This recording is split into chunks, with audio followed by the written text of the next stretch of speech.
Well, welcome to Christ and Culture. This is Pastor Jeff Short. Glad to have you along for today's topic. Today, we're going to be talking about some of the insanity that is now taking place at the in Washington D.C. And we knew this would happen, and it's happening. We know this kind of stuff happens all over the place in Washington nowadays since the Democratic liberal establishment has taken power up there in Washington, D.C. So this is not something that is overly shocking, but it is shocking because we haven't seen this level of foolishness and immorality and just plain idiocy in a long, long time. I can't even remember ever seeing this level of craziness taking place in the nation's capital. And we're going to see this now for the next 4 years for all of you evangelical Christians who thought, well, it's okay to vote for Biden and the radical Democrats and the radical leftists. It's okay to do that. Anyway, we need a break from Trump. We need a break from the Republicans. And so now let's just take a 4 years with Biden. It'll be better. He doesn't tweet mean things. He's not bombastic. Biden's a good guy. So it's all going to be good. Well, I'm sorry to say, but it's not going to be all good. And your vote for Biden, you evangelicals for Biden's, and all of you never Trumpers, all of you evangelical Christian never Trumpers who swear up and down, I would never vote for Donald Trump. He tweets out mean tweets. He's bombastic. He's rude. He doesn't follow the genteel class in our country. And so we need to get rid of him because he's a mean guy, and all of the other impressions that people have of him. And now, thanks to Biden's for evangelicals, thanks for these never Trump or evangelicals, thanks for all of the so-called good Christians who voted to oppose another 4 years of Trump. And nobody thinks Trump is perfect. Nobody thinks he's the role model for Christians. Nobody thinks he's even a Christian. There's some question as to whether he is actually a born-again Christian as defined by the Bible. But that doesn't matter necessarily, as long as he is friendly to the Christian church and as long as he's friendly to our Christian worldview and our biblical values. That's all that matters, right? So even if he is a rough and gruff person, even if he is very awkward as far as his genteel and social graces and all of that thing, what does that matter as long as he is on the right side of the values? And he is on the right side of the values. He was on the right side of the values. He's now out of Washington, and we have a whole new crew in there. But he was on the right side of abortion. Donald Trump stood against the slaughter of the killing of unborn children.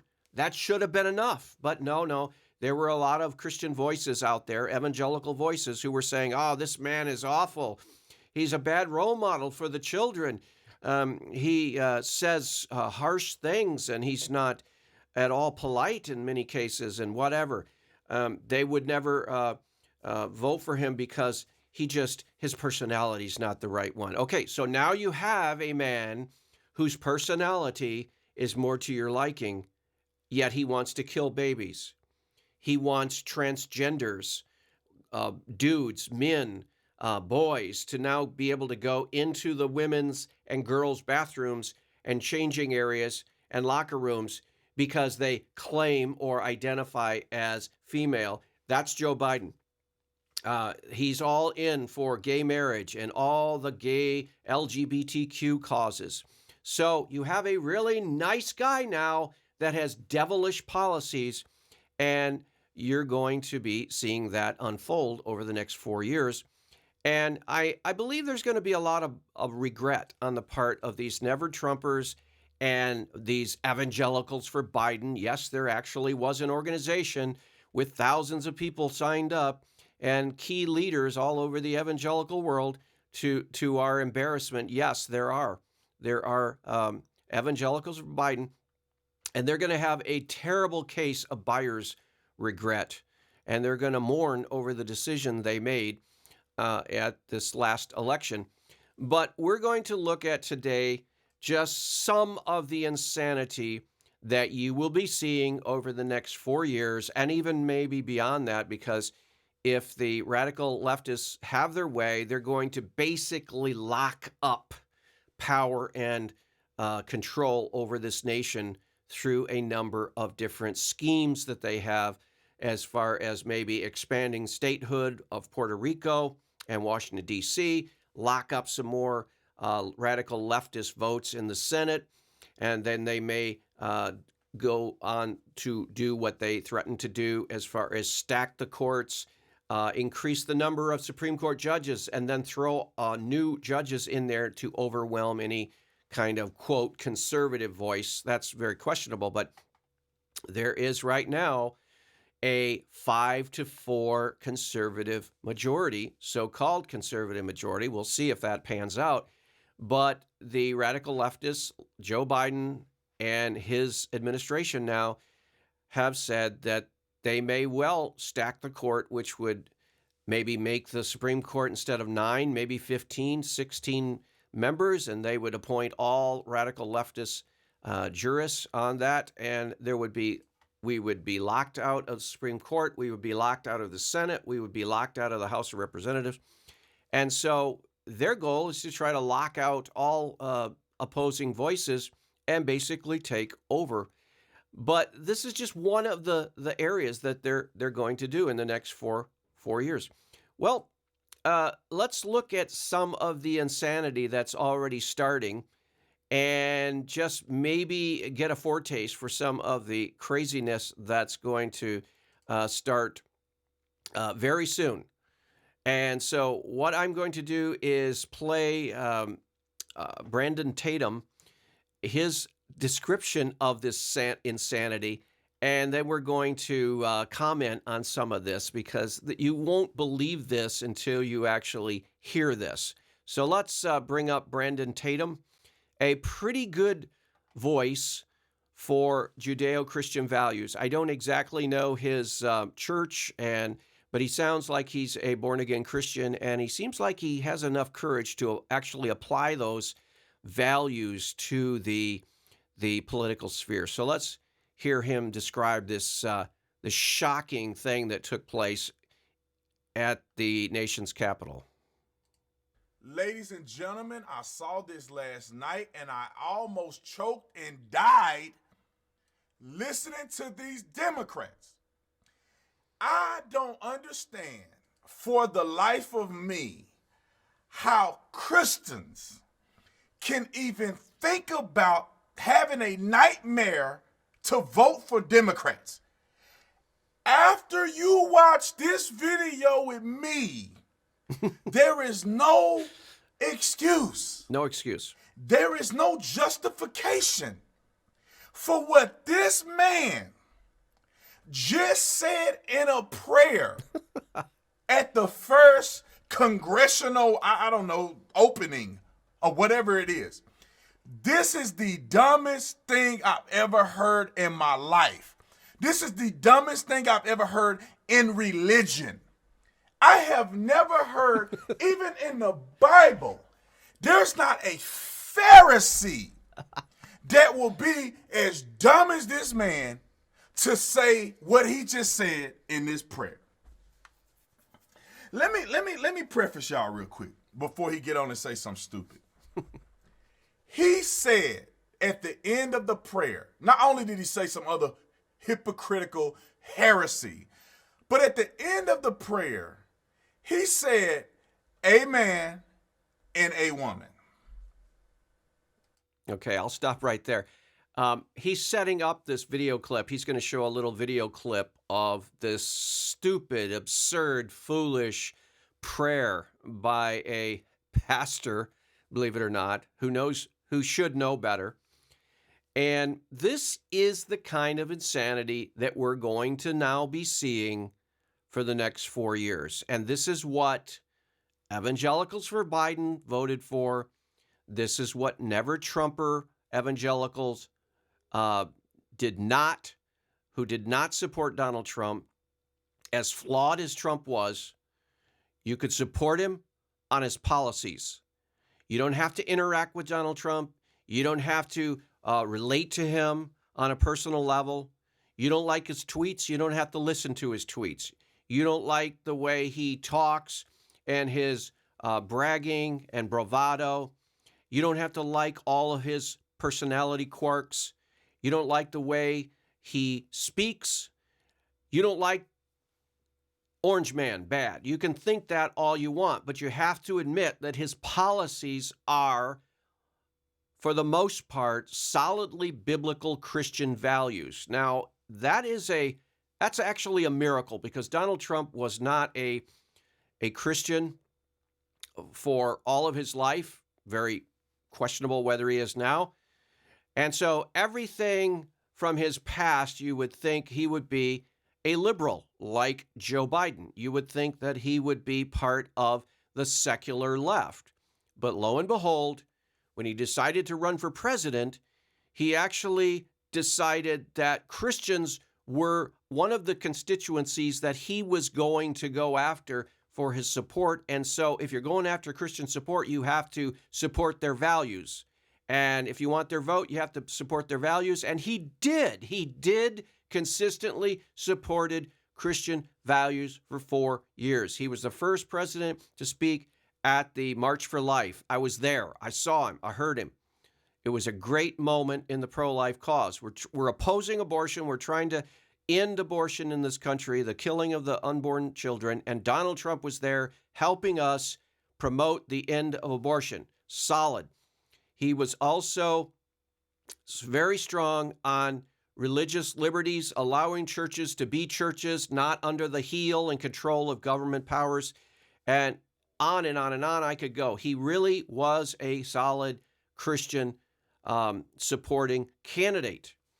But nevertheless, his personality turned off so many Christians. So many people were so offended by his tweets and his personality that they say, never, I'll never vote for Donald Trump.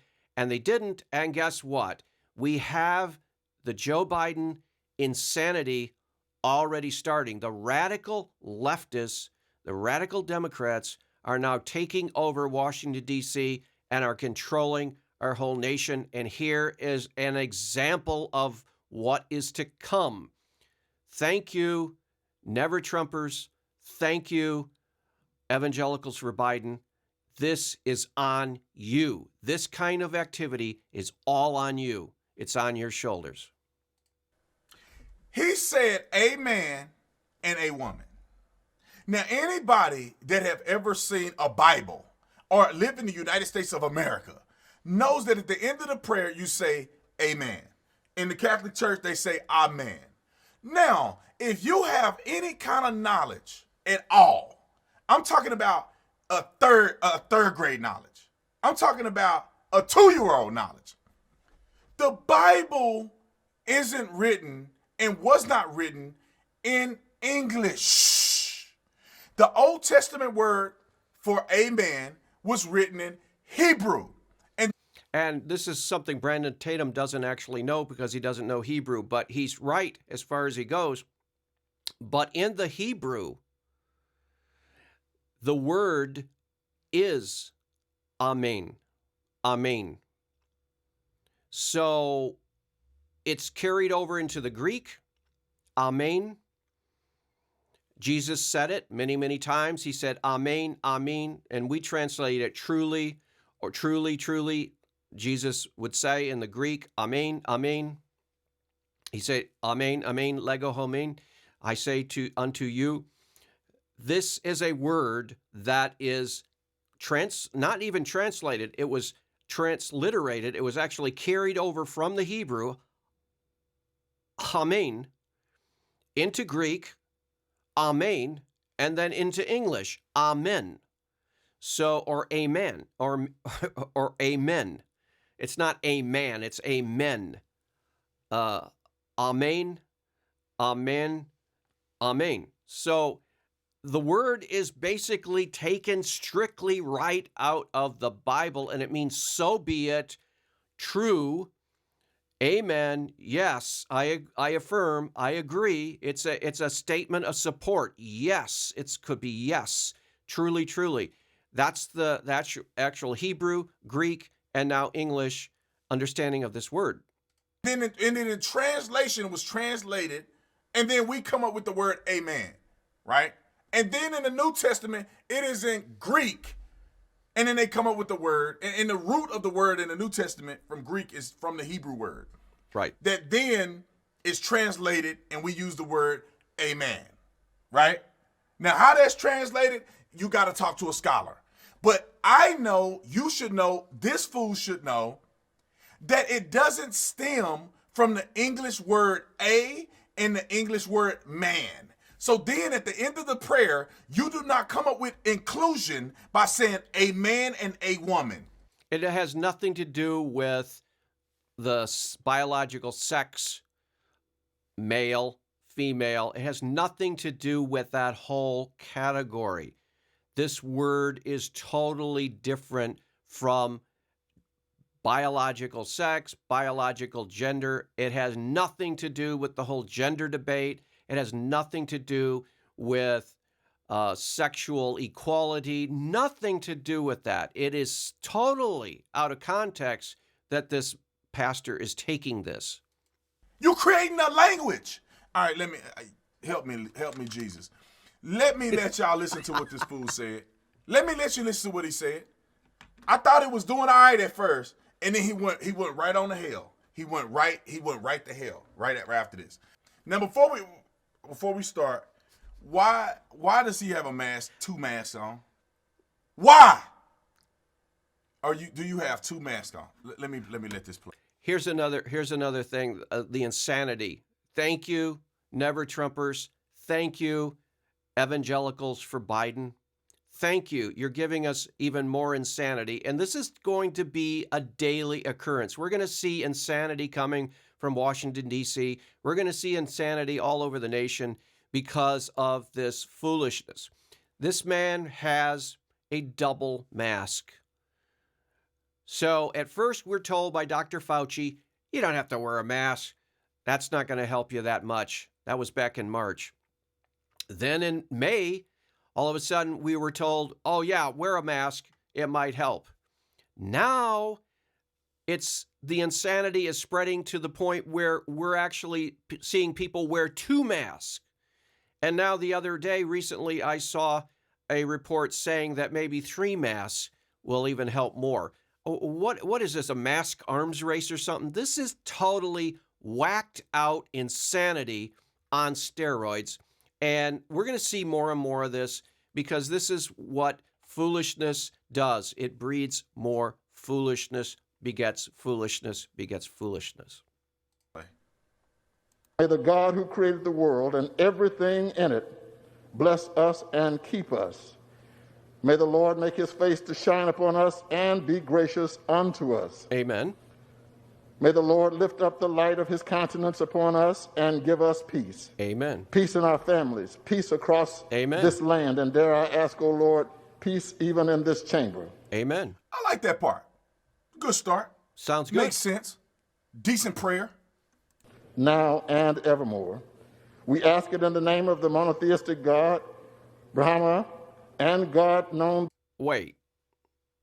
We ask in the name of the monotheistic God, Brahma. What?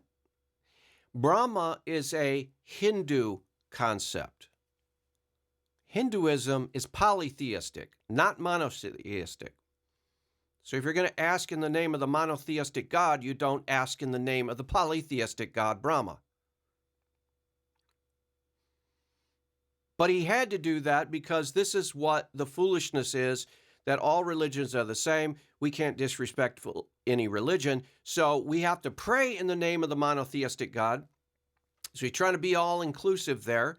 He's trying to be open to the Jews, the Christians, and the Muslims. That's the monotheistic God. And then he throws in Brahman. Well, Brahma is not a monotheistic God. Hinduism teaches polytheism, many, many gods. So you can't have a monotheistic God. You can't pray to the monotheistic God and also pray to the polytheistic gods. Because if you're praying to the polytheistic gods, you're offending the monotheistic God.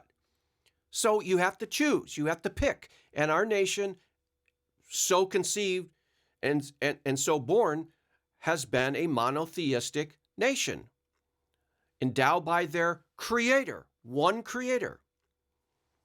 And so right baked into our founding documents is the understanding that we serve the one God, one true God, not Brahma. Brahma is incompatible with our form of society, and yet he's throwing it in here, and he's perpetuating this insanity. By many names, by many different faiths. No. Caught you. These fake Christian politicians. You ain't a Christian, you should be praying. There ain't no God that's known by many names. There ain't no many names by many different faiths. There is Yahweh. That's it. That's the only true living God. If you believe in somebody else, that ain't the God that you praying to. You don't pray to all these other gods the way you pray like that. You don't pray like that. The God of creation, that's Yahweh, the God of the Bible. You can't be adding in other gods. I thought he said Brahm or something. And then he turned around and said a monotheistic God that people call by other names. No, bro, you ain't finna include, and there's no inclusion in this. You either talking about the God of the Bible or you talking about something else. Because at the end of a prayer to Buddha, ain't no amen. Let me finish. Let me finish before I go crazy. A man and a woman. Let me pray again so y'all hear him. Man and a woman. I don't understand. Can somebody explain this to me? How do people vote for Democrats at this point? All these people got masks on, knowing they don't wear masks in their own public life, knowing they have to eat, hanging out at the beach, doing their thing with no mask on, but they show up in the charade and put mask on while they talking. And haven't put a mask on while they've been talking, not one press conference. And they put a mask on when they talk right here. Then pray to false gods and say in amen in a woman. I just don't get it. And also, we have as our motto, in God we trust, not in gods we trust. So they're bringing a level of foolishness and confusion and insanity into this nation, into the top tier of our government, as never, ever been introduced before. We are bringing systemic foolishness into our nation, and we're seeing it happen right before our eyes. It's all being rolled out in a plan. Any of you Christians that voted for these people, you should be ashamed of yourself. You ain't a Christian if you support these people after you just watched this. Blaspheming the name of God, and then coming up with a fake word called a woman.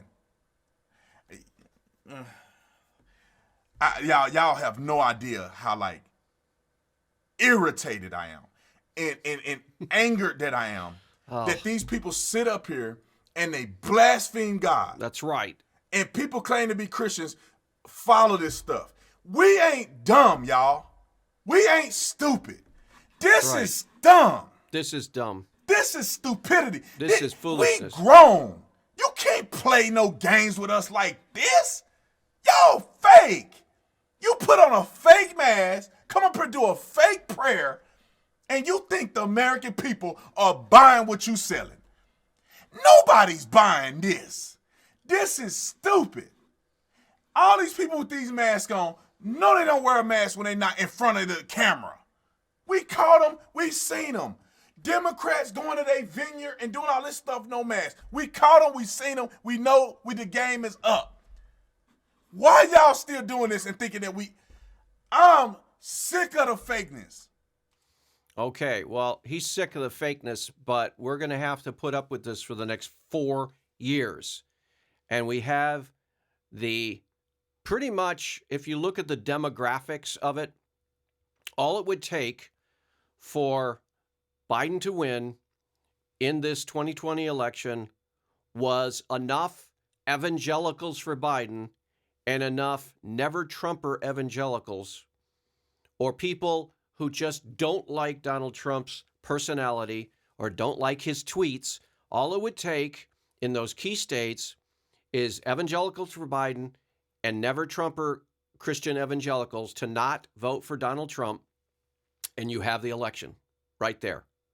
So if you want to boil it all down, it may very well be the case that the evangelical community, because of the confusion and the disorganization that was sown within the evangelical community by some of its most leading voices in respect to the separation of church and state, the pastors of evangelical megachurches being neutral, not wanting to say whether one party was evil and one party was semi-decent.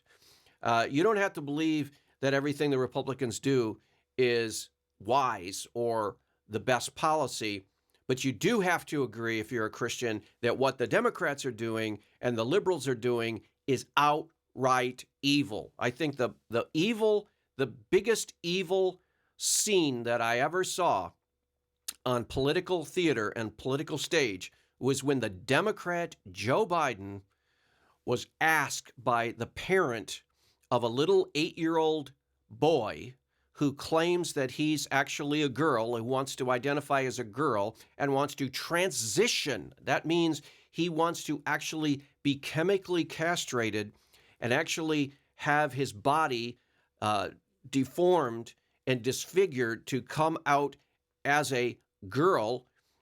Joe Biden said that is a good thing and that he encourages that little boy to be who he really wants to be and encourages the boy to go ahead and transition. An 8-year-old boy, transgenderism.